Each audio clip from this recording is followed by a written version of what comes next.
ইতিহাসের পাতায় নাম তুলেছে কলকাতা নাইট রাইডার্স বনাম পাঞ্জাব কিংসের মধ্যকার ম্যাচ। আজ দিনের একমাত্র ম্যাচে ইডেন গার্ডেন্সে সর্বোচ্চ রান তাড়া করে জয়ের রেকর্ড গড়েছে পাঞ্জাব কিংস। নিলাম থেকে ভুলে দলে ফেরানো শশাঙ্ক সিং আরও একবার পাঞ্জাবকে জিতালো।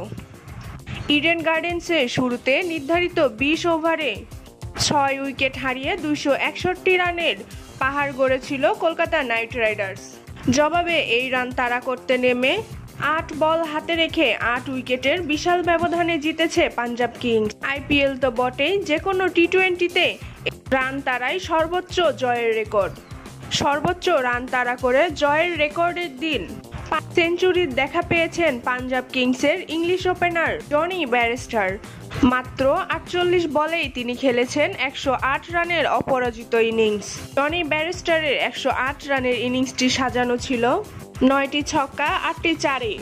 ওপেনিংয়ে তার সাথে ছিল পাপসি রানিং। মাত্র 20 বলে তিনি খেলেছেন 54 রানের ইনিংস। 5 ছক্কা 4 চারে সাজানো ছিল তার ইনিংস। শেষ অংশে শশাঙ্ক সিং এর ব্যাট থেকে এসেছে মাত্র 28 বলে 68 রান। নিলাম থেকে ভুলে দলে ফেরানো শশাঙ্ক সিং এদিন খেলেছেন 8 ছক্কা 2 চারের 68 রানের অপরাজিত ইনিংস, যাতে করে কলকাতা নাইট রাইডার্সের 262 রানের বিশাল রানের টার্গেট সহজেই তাড়া করেছে পাঞ্জাব কিংস।